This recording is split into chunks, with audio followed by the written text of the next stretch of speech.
कि जब ये ज़्यादा गर्म होता है तो इस सर्किट को ऑफ कर देता है या शट डाउन कर देता है या बंद कर देता है, क्योंकि एक विशेष प्रकार का रेजिस्टर होता है। जैसे ही ये गर्म होता है तो यहाँ वाला सर्किट, ये जो 2 तार आया हुआ है, इसकी सूचना इस आईसी को मिल जाती है और मिलते ही इस पूरे चार्जर को बंद कर देता है।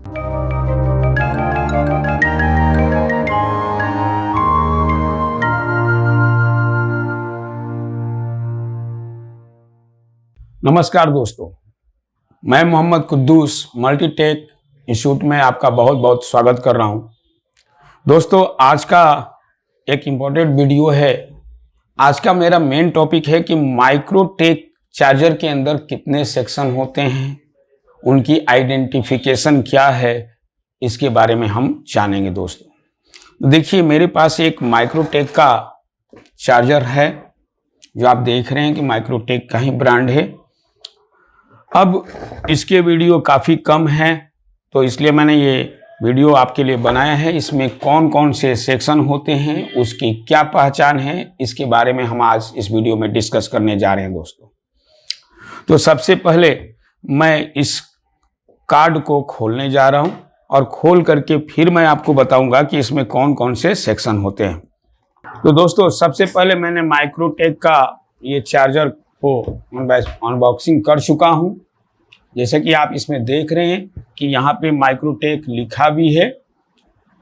तो आज हम डिस्कस करने जा रहे हैं कि इसमें कितने सेक्शन होते हैं और उसकी कार्य विधि क्या है और उसके पहचान क्या है, कौन से सेक्शन का क्या पहचान है, उनके नाम क्या हैं, इसके बारे में भी हम डिस्कस करने जा रहे हैं।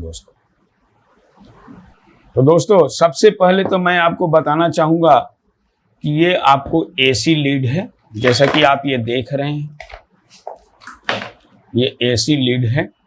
ये एसी लीड आपको यहाँ पे जोड़ी गई है, जिसमें हम 220 वोल्ट एसी देते हैं। साथ ही साथ एक फैन का कनेक्टर है जो कि यहाँ पर लगा हुआ है। फिर साथ ही साथ ये फैन का कनेक्टर है, साथ ही साथ यहाँ पर एक और तार है जो कि ये ऑन ऑफ स्विच से जुड़ा हुआ है, यानी हम यहाँ से ऑन करेंगे तो ये चलेगा।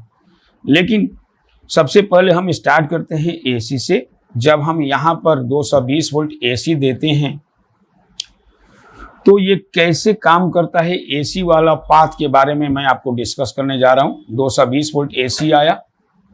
ये अगर आप ध्यान से देखें तो 220 वोल्ट लाइव और न्यूट्रल का ये ट्रैक है और यहाँ से कुछ रजिस्टर सीरीज में जोड़े गए हैं, लाइव के ट्रैक से भी और न्यूट्रल के ट्रैक से भी। यानी 220 वोल्ट एसी को कम करके इस आईसी को दी गई है, इस आईसी को दी गई है, जिसकी मैं कार्य विधि बताने जा रहा हूँ। जो यहाँ पर लगी है एक आईसी, इस आईसी को पहुँची है। अगर आप ट्रेस करेंगे तो ये इस पर मिलेगा। तो दोस्तों इसका मुख्य काम क्या है? इस रजिस्टर का मुख्य काम ये होता है कि जब हम 220 वोल्ट एसी अगर मैं चार्जर में देता हूं तो ये कम करके वोल्टेज को यहाँ पे पहुंचा देता है, जिससे ये आईसी सेंस कर लेती है कि एसी आ चुकी है। और जब एसी आ चुकी है इस आईसी को, क्योंकि इसके अंदर कंपैरेटर लगा हुआ होता है, वो कंपेयर करके चार्जर को ऑन कर देता है, यानी चार्जर का ऑसिलेटर विभाग को ऑन कर देता है। तो जैसा कि आप समझ चुके होंगे कि यहाँ से एसी चला है, लेकिन ड्रॉप होकर के इस आईसी को पहुंची है, जो एसी को सेंस करता है और सेंस करके फिर ये आईसी ऑसिलेटर विभाग को, यानी चार्जर का ऑसिलेटर विभाग होता है, यानी इस आईसी को वो ऑन कर देता है, जिससे आपका चार्जर ऑन हो जाता है। लेकिन फिर यही एसी वोल्टेज इस सर्किट में जाता है, जिसे ये लाइन फिल्टर कॉइल कहा जाता है या आरएफ कॉइल भी कह सकते हैं आप। कुछ लोग इसे आरएफ कॉइल भी कहते हैं और कुछ लोग इसे लाइन फिल्टर सर्किट भी कहते हैं। यानी ये वोल्टेज सबसे पहले इस कॉइल में जाता है और यहाँ से इस कॉइल को ये पास करता है और ये आपको ये 4 पिन का जो कंपोनेंट्स दिख रहे हैं, 4 पिन यहाँ पे दिख रहा है, इसे पैक ब्रिज डायोड कहलाता है। आप यहाँ से देख सकते हैं ये पैक ब्रिज यहाँ पे लगी हुई है। अगर आप अच्छी तरह से देखें तो यहाँ पे एक पैक ब्रिज लगा हुआ है। और ये पैक ब्रिज का काम क्या है दोस्तों? इसका मुख्य काम होता है, जब हम यहाँ से 220 वोल्ट एसी देते हैं, इस फैन पे 220 वोल्ट एसी आता है, तो ये पैक ब्रिज डायोड उसे डीसी में बदल देता है। यानी अगर मैं यहाँ पे चेक करूंगा तो 300 वोल्ट डीसी प्राप्त होने लगेगा। और ये लाइन फिल्टर कॉइल के द्वारा ही एसी पहुंचता है। उसके बाद अगर मैं इसकी बात करूं कि ये जो कैपेसिटर ये क्या काम करता है और इसका नाम क्या है, तो दोस्तों इसे लाइन फिल्टर कॉइल के साथ जो ये कैपेसिटर लगा हुआ है इसे डिस्टोर्शन फिल्टर कैपेसिटर कहते हैं। और इसके दूसरे साइड में भी एक और कैपेसिटर लगा है जिसे डिस्टोर्शन फिल्टर कैपेसिटर कहते हैं। इन सर्किटों का मुख्य काम क्या होता है? इनका काम होता है एसी को शुद्ध बनाना और शुद्ध बना करके ब्रिज तक पहुंचाना। तो दोस्तों आमतौर के चार्जर में अगर आप देखें तो इस ब्रिज डायोड के साथ सिर्फ नट और हीट सिंक कसा हुआ होता है, लेकिन इस माइक्रोटेक चार्जर में एक विशेष कंपोनेंट लगाया गया है जिसे थर्मिस्टर कहते हैं। अगर आप यहाँ पर देखें तो इसे थर्मिस्टर कहते हैं। और इस थर्मिस्टर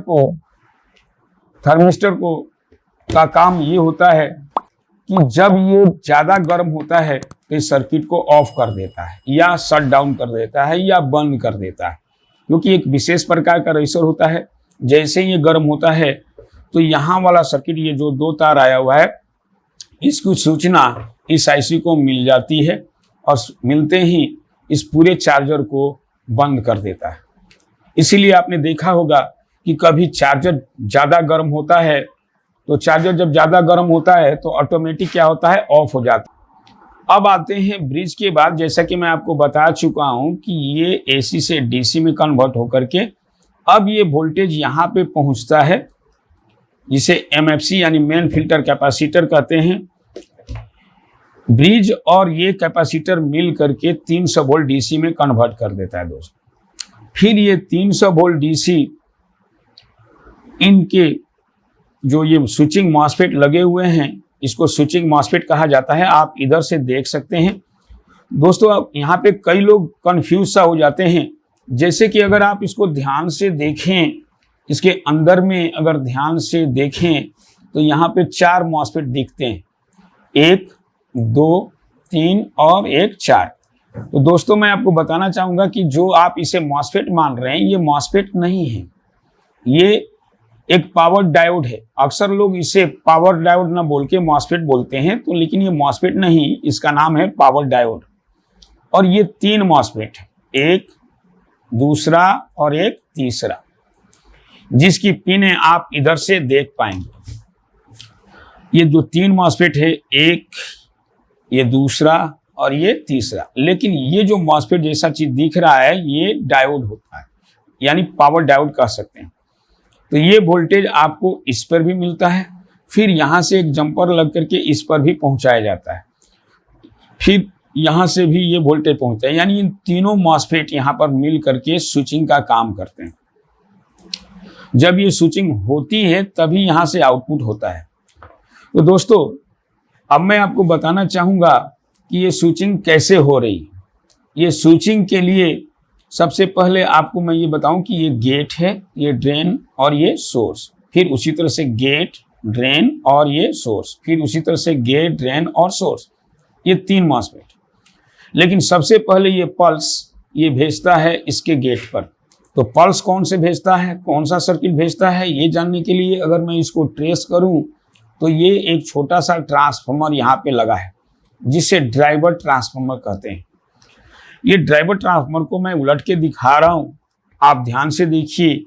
ये ड्राइवर ट्रांसफार्मर है जो ड्राइव करता है इसको, यानी चलाता है। तो ड्राइवर ट्रांसफार्मर के अंदर 2 वाइंडिंग होती हैं, जैसे कि ये आप देख रहे हैं, ये 4 पिन, 1, 2, 3 और ये 4। तो ये 4 पिन सेकेंडरी है। इसका ठीक अपोजिट यानी दूसरे साइड की बात करूं तो ये होता है प्राइमरी। तो जब यहाँ से पल्स निकलता है तो इसके गेट पे पहुंचता है, जिसके कारण ये स्विचिंग करने लगता है। फिर आ जाते हैं इसके ठीक प्राइमरी हिस्से में। तो प्राइमरी हिस्से में अगर जाएं तो आपको ये 2 ट्रांजिस्टर दिख रहे हैं जो कि ड्राइवर ट्रांजिस्टर के रूप में कहा जा सकता है। अगर आप इसे ट्रेस करेंगे तो ये जो ड्राइवर ट्रांजिस्टर है इसका बेस इस आईसी से जुड़ा हुआ है, यानी ये आईसी जब इसे पल्स भेजेगी तो ये ड्राइवर सेक्शन काम करेगा। जब ड्राइवर ट्रांजिस्टर सेक्शन काम करेगा और ड्राइवर ट्रांजिस्टर काम करेगा तो इसके प्राइमरी वाइंडिंग में एसी बनती है, जिसके कारण सेकेंडरी में भी एसी ही आता है, लेकिन जिसे हम थ्योरेटिकल भाषा में पल्स कहते हैं। वो पल्स जब इसके गेट पे पहुंचता है तब ये स्विचिंग मॉसफेट काम करता है, और जब काम करेगा तो इस ट्रांसफार्मर की प्राइमरी वाइंडिंग में एसी बनेगी। ये प्राइमरी वाइंडिंग है एक, और ये दो पिन, इसका ठीक अपोजिट क्या है, सेकेंडरी। हालांकि इसके अंदर प्राइमरी दो ही होता है और ये वाला जो दो पिन है वो सेकेंडरी है। तो जब ये प्राइमरी काम करता है तो यहाँ से भी एसी आउट हो जाता है और इधर से भी एसी आउट हो जाता है। तो आइए देखते हैं, इस ट्रांसफार्मर इस साइड में है ये लगा हुआ, जिसे मुख्य रूप से एसएम ट्रांसफार्मर कहते हैं। एसएम का मतलब होता है स्विच मोड ट्रांसफार्मर, यानी एक ऐसा ट्रांसफार्मर जो स्विचिंग के अनुरूप काम करे। यानी स्विचिंग का मतलब है इस स्विचिंग मॉसफेट के अनुरूप काम करना। तो ये आपको ट्रांसफार्मर है, जिसे कुछ लोग इसे मेन ट्रांसफार्मर भी कहते हैं, लेकिन मार्केट में इसका ओरिजिनल नाम एसएम ट्रांसफार्मर है। जब ये एसएम ट्रांसफार्मर की प्राइमरी वाइंडिंग में काम करने लगता है, यानी स्विचिंग होने लगती है, तो यहाँ पर एसी बनता है और उसके बाद यहाँ सेकेंडरी में भी एसी वोल्टेज बन जाता है। अब ये एसी वोल्टेज यहाँ से आउट होकर के ये 3 पिन का कॉम्पोनेंट लगा है, देखने में तो मॉसफेट की तरह है, और यहाँ पर भी देखिए 3 पिन का, ये देखने में तो मॉसफेट की तरह ही होता है, लेकिन ये मॉसफेट नहीं, इसे शॉर्टकी डायोड कहते हैं। ये शॉर्टकी डायोड इस साइड से आप देख सकते हैं, ये हीट सिंक पे लगा हुआ है दो, एक ये और एक ये 2 शॉर्टकी डायोड है, यानी एक तरह से डबल डायोड है, एक ही में 2 डायोड लगा हुआ है, जिसे शॉर्टकी डायोड भी कहा जाता है। तो जब इस पर एसी वोल्टेज मिल जाती है तो ये डायोड क्या करता है, उसे डीसी में परिवर्तित कर देता है, डीसी में चेंज कर देता है, डीसी में बदल देता है, और इस प्रकार से हमें यहाँ से आउटपुट मिलने लगती है। ये आउटपुट मिलने लगती है, उसके बाद ये जो एक कॉइल आप देख रहे हैं जिसे चॉकिंग कॉइल कहते हैं, ये चॉकिंग कॉइल इससे क्या करता है कि यहाँ से जो वोल्टेज मिला है उस चॉकिंग कॉइल में पहुँचता है, और चॉकिंग कॉइल में पहुँच करके फिर आपको रिले है, ये आप देख सकते हैं, इसे रिले कहते हैं। और रिले का काम होता है किसी भी सर्किट को जोड़ना और तोड़ना। ये रिले ऑन होता है, लेकिन रिले के अंदर जो 4 पिन हैं जो आप यहाँ पे देख सकते हैं, एक और एक, ये 2 पिन हैं जिसे स्विच कहते हैं, और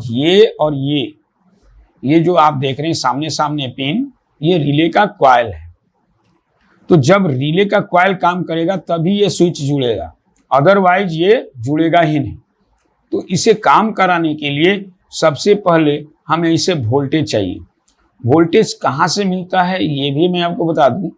जब ये ट्रांसफार्मर काम करता है तो जैसा कि मैंने बताया कि इधर भी एसी मिलता है, तो इसी तरह से यहाँ पर भी एक इसी का पार्ट है, सेकेंडरी पार्ट। यहाँ से एक डायोड लगाया गया, यानी एसी यहाँ मिला, फिर ये डीसी बना देता है, और डीसी बनाने के बाद फिर ये इसके कॉइल पे पहुँच जाता है जंपर के द्वारा।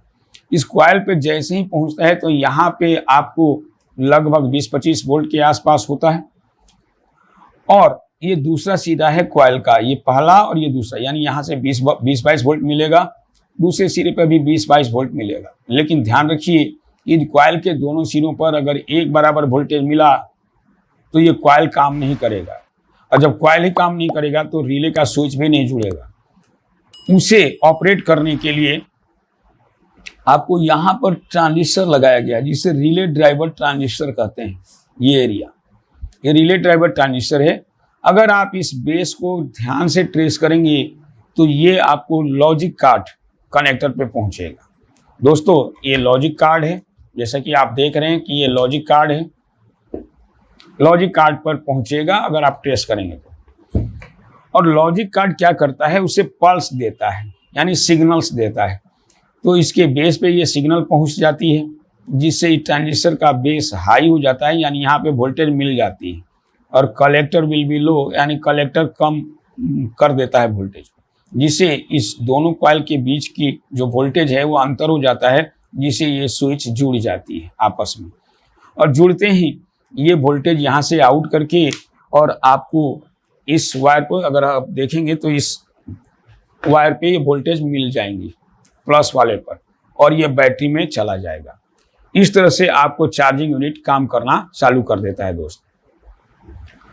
अब लास्ट में एक पॉइंट मुझे ये बताना है कि ये लॉजिक कार्ड क्या है। देखिए, अगर आप देखिए यहाँ पे एक लॉजिक कार्ड है, छोटा सा एक कार्ड है, इसी पर जो ये आईसी दिख रही है आपको, ये लॉजिक आईसी कहलाती है। रियल में ये प्रोग्राम्ड होता है, यानी इसमें सॉफ्टवेयर डाला हुआ होता है, और ये इसकी पहचान है कि अगर किसी आईसी के ऊपर अगर स्टिकर लगा है तो वो ये सूचना देता है कि इसमें प्रोग्राम किया हुआ है, यानी सॉफ्टवेयर अपलोड कर दी गई। तो अगर आपके पास सॉफ्टवेयर है तो आप ध्यान से देखिए इन पिनों को, 1 2 और फिर यहाँ पे 2 और है, यानी अगर हम प्रोग्राम भी करना चाहें तो कंपनी ने यहाँ पर ऑलरेडी बना रखा है, आप इसे प्रोग्राम कर सकते हैं, बशर्ते इसमें 5 वोल्ट सप्लाई और ग्राउंड देंगे, फिर यहाँ पे डाटा प्लस और डाटा माइनस, यानी आपके पास अगर सॉफ्टवेयर है तो इसे अपलोड भी कर सकते हैं और इसको फिर से दोबारा चालू कर सकते हैं। कई बार क्या होता है, इसका प्रोग्राम करप्ट हो जाता है तो ये उल्टे सीधे इन्फॉर्मेशन देने लगती है, या चार्जर ऑन नहीं होता है, तो हम इसे प्रोग्राम भी कर सकते हैं। इसीलिए इसमें इसने बना रखा है ये पॉइंट को। अब इस लॉजिक कार्ड का मुख्य काम क्या है, किन किन चीज़ों को चलाएगा, तो इन चीज़ों को क्या क्या चलता है इसके बारे में मैं बता दूं। ये रियल में जो एसी डीसी, शुरुआत में मैंने आपको बताया था कि एसी और डीसी दोनों को ये सेंस करता है, तो ये एसी वाला पाथ है, और फिर इधर जो आपको ये रिले के साथ जो डीसी वाला सर्किट लगा है वो डीसी को सेंस कराता है। तो एसी डीसी को सेंस कराना एसी का काम है। अगर चार्जर फुल चार्ज हो जाता है तो चार्जर को काटना भी इसी सर्किट का काम है, यानी चार्जर को बंद करना भी इसी का काम है। जैसे ये फैन है, तो रियल में जब ये हीट सिंक गर्म होता है तो इसका स्पीड घटाने और बढ़ाने का काम भी यही करता है। ऐसे आपने देखा भी होगा कि आपका चार्जर का ये जो फैन होता है, कई बार ये स्पीड फास्ट चलने लगता है, कई बार स्लो चलने लगता है।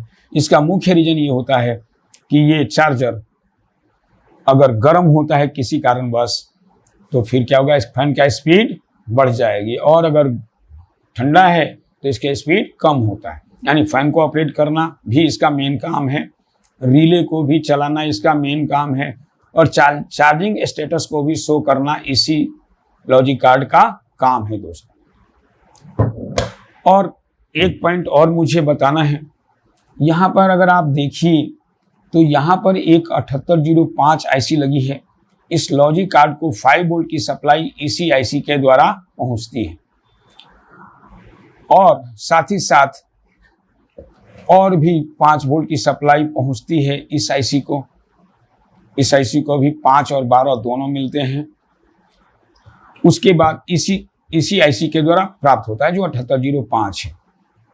उसके बाद ये आप जंपर जैसा देख रहे हैं, ये रियल में लोग जंपर बोलते हैं, लेकिन ये जंपर नहीं है दोस्तों। रियल में ये शंट रेसिस्टर है, इसे शंट रेसिस्टर कहते हैं। इस रेसिस्टर का मुख्य काम होता है एम्पियर को मेंटेन करना। कई बार आप इसको खोल के फेंक देते हैं और यहाँ पे जंपर मार देते हैं, तो इसमें आपको एम्पियर प्रॉपर शो नहीं कर पाएगा दोस्तों। तो इस तरह से हमने मेन कंपोनेंट्स के बारे में बताया है, उसका शॉर्टकट सर्किट्स के बारे में समझाने की कोशिश की है। अगर आप ब्रीफ में जानना चाहते हैं तो एक बार मल्टीटेक जरूर ज्वाइन करेंगे दोस्त, जिसमें आपको बहुत अच्छी तरह से ब्रीफ में, यानी बहुत ही अच्छी तरह से डीप में, जितना डीप आप जानना चाहते हैं, जितना डीप अच्छा सीखना चाहते हैं, आप हमसे जुड़ सकते हैं दोस्तों। ये मल्टीटेक ये पहला इंस्टीट्यूट है जो आपको हर सर्किट प्रोवाइड करती है, यानी हमारे पास खुद का बनाया हुआ सर्किट डायग्राम है।